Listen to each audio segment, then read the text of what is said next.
ಆತ್ಮೀಯ ವಿದ್ಯಾರ್ಥಿಗಳೇ, ನಾವಿಲ್ಲಿ ನೋಡ್ತಾ ಇರೋದು ಮಾದರಿ ಹೂವಿನ ರಚನೆ. ಹೂವು ಸಸ್ಯಗಳಲ್ಲಿ ಸಂತಾನೋತ್ಪತ್ತಿಯ ಭಾಗ ಆಗಿರುತ್ತೆ. ನಾವು ಹೂವಿನ ಕೆಲವು ಭಾಗಗಳನ್ನ ಅಧ್ಯಯನ ಮಾಡೋದಾದರೆ ಅತ್ಯಂತ ಕೆಳಭಾಗದ ಈ ಭಾಗವನ್ನು ನಾವು ಪುಷ್ಪ ಪಾತ್ರೆ ಅಂತ ಕರಿತೀವಿ ನಾವು ಇದನ್ನು, ಅಥವಾ ಪುಷ್ಪ ಪೀಠ ಅಂತ ಕರಿತೀವಿ ನಾವು. ಇದ್ರ ಮೇಲೆ ಎಲ್ಲ ಹೂವಿನ ಭಾಗಗಳು ಒಂದೆಡೆ ಸೇರಿರ್ತಾವೆ. ಇಲ್ಲ ಮೇಲ್ಗಡೆ ಬಂದಾಗ ನಿಮ್ಗೆ ಕಾಣಿಸ್ತಾ ಇರೋ ಭಾಗ ಯಾವುದು ಅಂತಂದರೆ ಇದು ಪುಷ್ಪದಳ, ಹೂವಿನ ಒಂದು ಬಣ್ಣ ಕೊಡ್ತಕ್ಕಂಥ ಭಾಗ.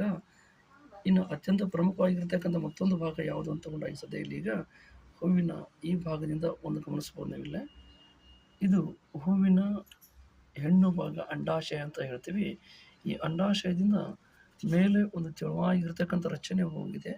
ಆ ರಚನೆಯನ್ನು ಶಲಾಕ ನಳಿಕೆ ಅಂತ ಹೇಳ್ತೀವಿ. ಈ ಶಲಾಕ ನಳಿಕೆಯ ಅತ್ಯಂತ ಕೊನೆ ಭಾಗಕ್ಕೆ ಬಂದಾಗ ಇಲ್ಲಿ ಕಾಣಿಸ್ತಕ್ಕಂಥ ಭಾಗಗಳು ಇವು